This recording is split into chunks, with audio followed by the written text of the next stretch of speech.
Pemirsa, Polda Metro Jaya memeriksa 3 orang tersangka yang diamankan dari lokasi penggerebekan tempat penyimpanan uang palsu di kawasan Kembangan, Jakarta Barat. Dari tangan 3 tersangka, petugas menyita uang palsu pecahan Rp100.000 senilai 22 miliar rupiah.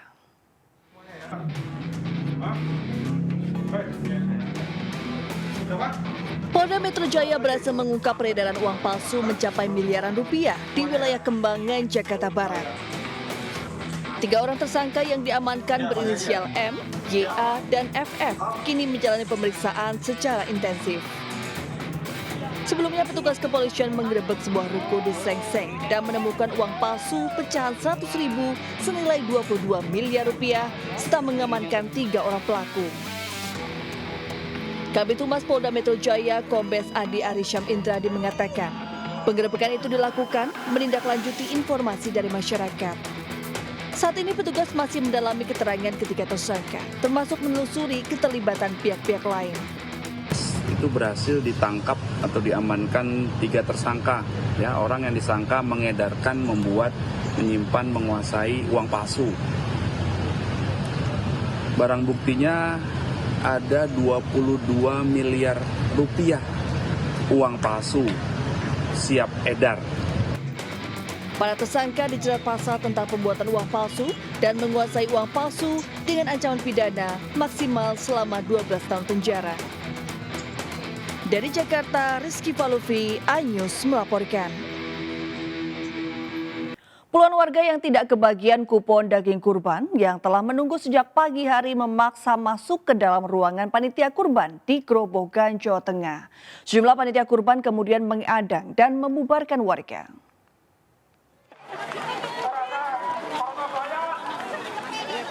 Puluhan warga yang telah menunggu di halaman Masjid Jabalul Khoir, Purwodadi, Grobogan, Jawa Tengah sejak pagi langsung merangsek ke depan pintu ruangan panitia kurban. Mereka meminta jatah daging kurban kepada panitia. Namun panitia kurban langsung menghadang dan membubarkan mereka. Panitia kurban tidak memberikan jatah daging kurban karena stok daging sudah habis dibagikan ke warga yang memegang kupon daging kurban. Sementara mereka tidak membawa kupon saat mengantri. Pengurus masjid dan panitia kurban kemudian menutup pintu kantor dan meninggalkan mereka yang masih nekat menunggu di depan pintu kantor panitia. Satu, Pak. Satu aja, satu kupon. Iya. Bawa anak 2 dapatnya 2. Kan 3 orang. Dapat 2 kupon. Tadi ikut ngantri juga di sini. Ikut sholat Id di sini. Enggak dapat. Tadi nunggu di Perudal lama banget. Katanya jam 1 selesai dari jam 8. Tahu-tahu sampai jam 3 katanya udah keluar dulu lah. Tapi lemes. Nah, dari kesini tadi juga nggak bawa kupon? Belum. Jam 6 udah telat. Berarti tadi sudah kemana saja? Tadi kan ke sini terus ke sana Perudal udah ini nunggu di sana. Apa mau nunggu di tempat lain kan takut ntar apa gak dapet di situ loh. Warga yang tidak kebagian kupon mengaku kecewa karena telah mengantri seharian dan ternyata tidak kebagian daging kurban. Mereka kemudian pulang dengan tangan kosong. Dari Grobogan, Jawa Tengah, Rustamad Nusantara, iNews melaporkan. Pemirsa, seekor sapi kurban yang akan dipotong lepas dan masuk ke dapur rumah warga di Tanjung Priok, Jakarta Utara hingga membuat heboh warga. Sementara di Bengkulu, seekor sapi kurban kabur ke jalan raya hingga masuk ke halaman markas TNI.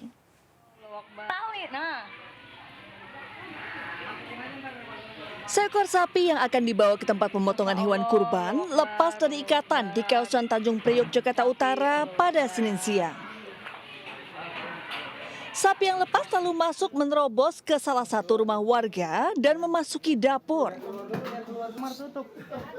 Untungnya sapi tidak mengamuk dan merusak perabotan di dalamnya. Sapi jenis Bima berbobot 400 kg ini akhirnya bisa digiring keluar oleh warga dan dibawa ke tempat pemotongan hewan kurban.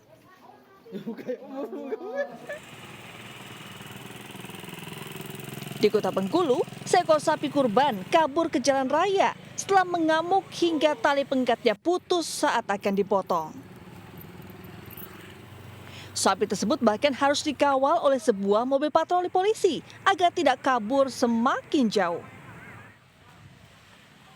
Namun, sapi terus berlari bahkan masuk ke halaman markas TNI Korem 041 Gamas Bengkulu. Usai ditangkap, sapi akhirnya dibawa kembali ke masjid dan akan diangkut menggunakan sebuah mobil pickup.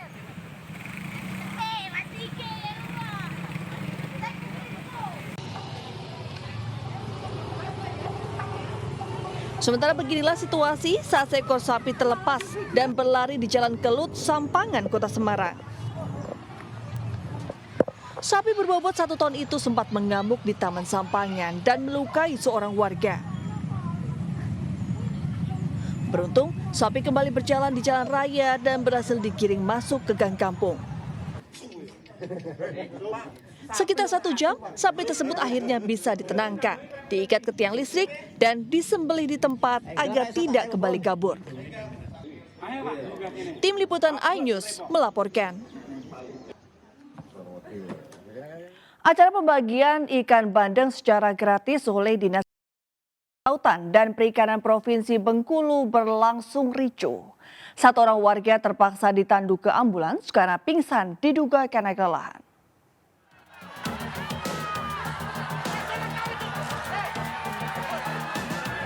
Kericuan mewarnai pelaksanaan acara bagi-bagi 1 kilogram ikan bandeng secara gratis oleh Dinas Kelautan dan Perikanan di Kota Bengkulu, Provinsi Bengkulu. Ratusan warga khususnya emak-emak memaksa dan menerobos pintu masuk menuju lokasi acara. Akibatnya, aksi saling dorong pun tidak terhindarkan. Melihat kondisi yang tidak kondusif, panitia akhirnya memutuskan menghentikan proses pembagian. Namun sayang keputusan ini justru memancing emosi warga dan melakukan lemparan ke arah panitia. Beruntung kericuan tidak berlangsung lama, pembagian ikan bandeng sebanyak 3 ton pun berjalan dengan lancar. Hai, kami juga dapat ikan. Gimana perasaannya, Bu? Sangat senang, Senang ya, Bu, ya? bahagia. Oh, oke. Itu berapa banyak sih, Bu? Mungkin ada 1 kilo ini. 1 kilo ya? Ya. Untuk korban yang sekian kalinya ini yang kita evakuasi. Pada acara itu seorang warga harus dilarikan ke rumah sakit untuk diberi penanganan medis setelah mengalami pingsan akibat kelelahan. Dari Kota Bengkulu, Endro Dirawan, iNews melaporkan. Satu persatu titik terang kasus pembunuhan Vina dan Eki pada tahun 2016 silam terus bermunculan. Liga Akbar yang merupakan saksi kunci mengaku BAP yang ditandatanganinya pada tahun 2016 silam adalah rekayasa oleh penyidik.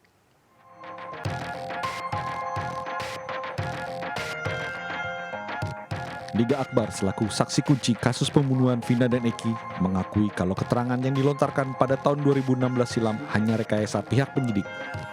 Dirinya terpaksa menandatangani BAP yang bukan hasil keterangannya.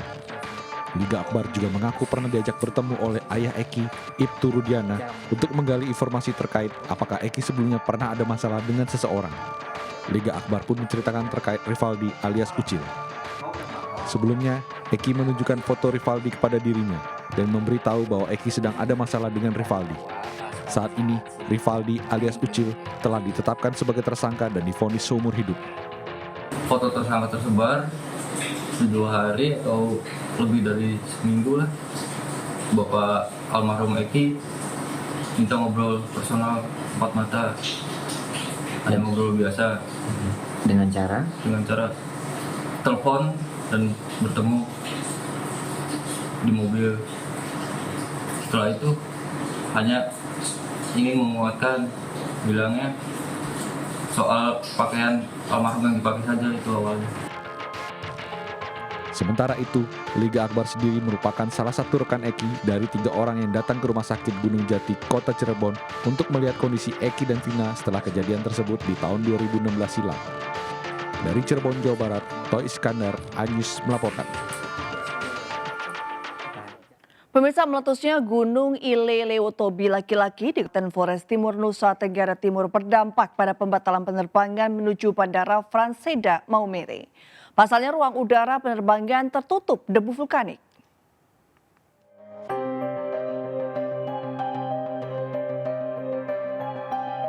4 jadwal penerbangan dari Bandara Frans Seda Maumere, Nusa Tenggara Timur dibatalkan imbas erupsi Gunung Ile Lewotobi laki-laki di Kabupaten Flores Timur, Nusa Tenggara Timur. Otoritas Bandara Frans Seda Maumere menyebut pelayanan di bandara tetap dibuka karena dalam 4 kali pengujian paper test di landasan tidak ditemukan adanya abu vulkanik. Meski demikian, seluruh penerbangan tetap dibatalkan pihak maskapai mengingat abu vulkanik masih menutupi ruang udara pesawat. Dengan kondisi ini, ratusan penumpang yang akan terbang dari dan menuju Maumere terpaksa menunda keberangkatan. Sejumlah penumpang terpaksa mencari alternatif penerbangan ke Kabupaten Ende dan Kabupaten Flores Timur. Dari pihak maskapai bahwa untuk hari ini in out to cancel sampai dengan besok, sampai dengan kapanpun belum ada kepastian dari otoritas bandara di Maumere sini. Sehingga tadi kami diberi alternatif ada 2 opsi. Opsi yang pertama itu pengembalian tiket melalui tempat pembelian atau kalau online yang melalui tempat pembelian. Terus kita reschedule. Tapi sangat disayangkan kalau reschedule kami besok tuh harus di Jakarta. Hingga saat ini, Gunung Ile Lewotobi masih terus mengalami erupsi. Pihak PVMBG telah menetapkan status gunung menjadi siaga 3 usai aktivitas gunung yang terus meningkat 2 minggu belakangan. Dari Sika, Nusa Tenggara Timur, Joni Nura, iNews melaporkan. Kebakaran melanda 4 rumah kontrakan di kawasan Ciracas, Jakarta Timur. Kebakaran diduga akibat kebocoran gas saat pemilik rumah tengah menyalakan kompor untuk memasak.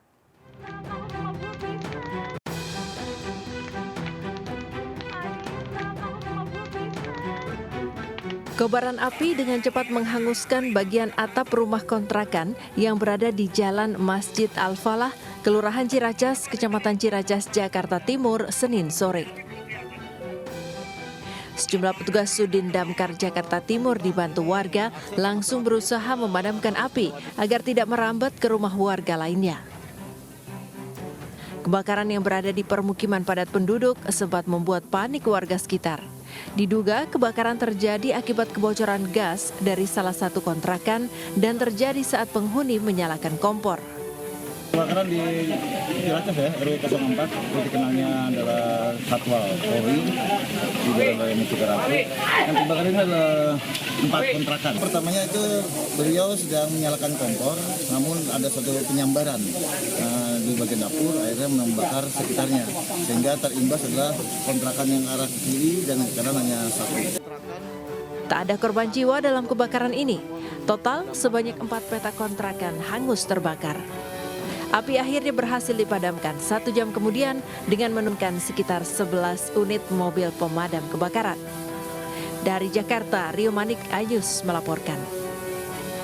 Petugas pemadam kebakaran dan penyelamatan Kota Jambi mengevakuasi seekor ular kobra yang masuk ke sebuah salon kecantikan.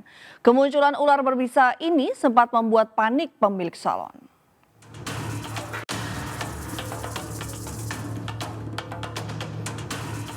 Inilah detik-detik petugas damkar dan penyelamatan Kota Jambi melakukan evakuasi seekor ular kobra yang masuk ke sebuah salon kecantikan di Kelurahan Talang Bakung, Kecamatan Palmerah, Kota Jambi.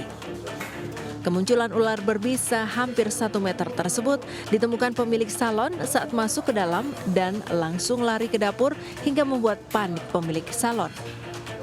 Saat akan dievakuasi, hewan melata yang dikenal memiliki bisa mematikan ini sempat melawan sebelum akhirnya berhasil ditangkap oleh petugas damkar dan penyelamatan Kota Jambi yang berlangsung hampir 1 jam. Kadis Damkar dan Penyelamatan Kota Jambi, Mustari Afandi menyebut hewan melata tersebut keluar dari sarangnya dan masuk ke dalam salon kecantikan, diduga hendak mencari mangsa. Beruntung, ular kobra tidak menyerang pemilik salon. Warga diminta tetap waspada dan berhati-hati atas kemunculan hewan melata dan tetap menjaga kebersihan agar terhindar dari kemunculan hewan liar yang bisa membahayakan keselamatan. Berdasarkan laporan masyarakat di panjang ular kurang lebih 1 meter dan kategori yang sangat berisiko tinggi kepada masyarakat atau warga apabila terkena semburan dari ular tersebut. Setelah diamankan, ular kobra tersebut langsung dievakuasi ke Mako Damkar dan Penyelamatan Kota Jambi sebelum dilepas liarkan ke habitatnya yang jauh dari permukiman warga. Dari Kota Jambi, Adrianus Susandra, iNews melaporkan. Pemirsa, situasi arus lalu lintas di kawasan Puncak Bogor, Jawa Barat pada libur Hari Raya Idul Adha 1445 terpantau ramai cenderung padat. Sejumlah sistem rekayasa arus lalu lintas diterapkan pihak Satlantas Polres Bogor. Dan berikut laporan Faisal Rinaldi bersama juru kamera Ari Setiawan dan Laksana. Ya pemirsa, situasi arus lalu lintas di kawasan Puncak Bogor, Jawa Barat saat ini di masa libur Hari Raya Idul Adha 1445 Hijriah terpantau ramai, lancar, cenderung padat. Dari pantauan kami di sini, khususnya di kawasan Simpang Gadok Puncak Bogor, Jawa Barat, untuk arus lalu lintas dari arah Jakarta menuju ke arah Puncak saat ini terpantau ramai, lancar, bahkan cenderung padat, di mana kepadatan ini terjadi akibat adanya penyempitan jalan di ujung atau di tanjakan Simpang Gadok ini. Kemudian pemirsa, dapat kami sampaikan pula, memang di masa liburan seperti ini dimanfaatkan oleh sejumlah masyarakat untuk menghabiskan waktu liburannya. Nah, salah satu yang masih menjadi favorit adalah kawasan Puncak Bogor, Jawa Barat. Dikarenakan di kawasan Puncak ini ada sejumlah tempat wisata atau destinasi menarik yang bisa dikunjungi oleh masyarakat. Kemudian juga untuk mengurai kepadatan yang terjadi di sini, Satlantas Polres Bogor telah menerapkan sejumlah sistem rekayasa lalu lintas atau sistem rekayasa one way atau satu arah yang memang tadi sempat diberlakukan oleh pihak kepolisian, di mana one way tadi sempat diberlakukan kurang lebih selama 4,5 jam dari arah Puncak menuju ke arah Jakarta. Kemudian pemirsa, dapat kami sampaikan pula bahwa memang masyarakat terus diimbau atau pengguna jalan diimbau agar tetap berhati-hati dan juga tetap mematuhi aturan berlalu lintas. Dari Bogor, Jawa Barat, Faisal Rinaldi, Ari Setiawan, Laksana, iNews melaporkan. Ya pemirsa, setelah wukuf di Arafah dan mabit murur di Musdalifah, gelombang jemaah haji berdatangan di Mina untuk melempar jumroh.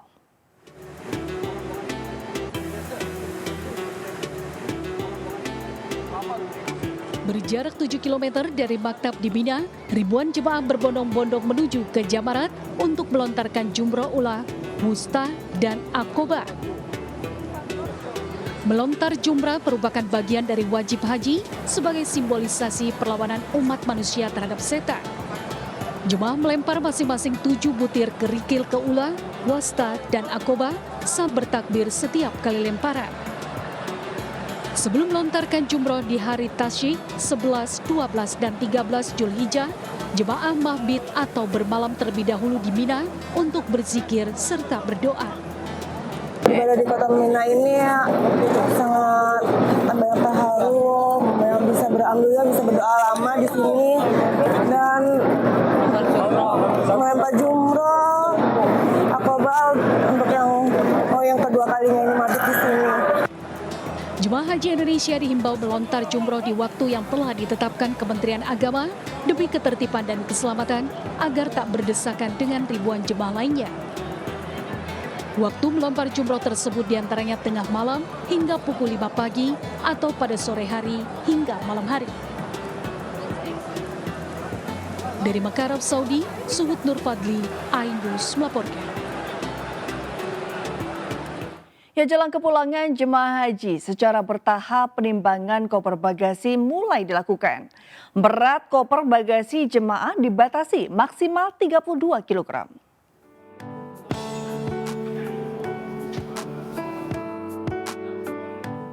Fase pemulangan jemaah haji Indonesia gelombang pertama akan berlangsung mulai 22 Juni hingga 3 Juli mendatang. Penimbangan koper bagasi jemaah haji sudah mulai dilakukan oleh petugas penyelenggara ibadah haji Arab Saudi. Berat maksimal koper jemaah yang diizinkan adalah 32 kg. Penimbangan koper bagasi lebih awal dilakukan pada 7 kelompok, diantaranya kloter 1 sampai dengan 5 embarkasi Solo dan kloter 1 embarkasi Banjarmasin dan kloter 1 embarkasi Makassar. Berdasarkan aturan maskapai penerbangan, jemaah haji juga dilarang membawa air zam-zam kemasan di dalam koper. Nantinya jemaah akan mendapatkan jatah 5 liter air zam-zam saat tiba di debarkasi. Take off-nya kita tanggal 22.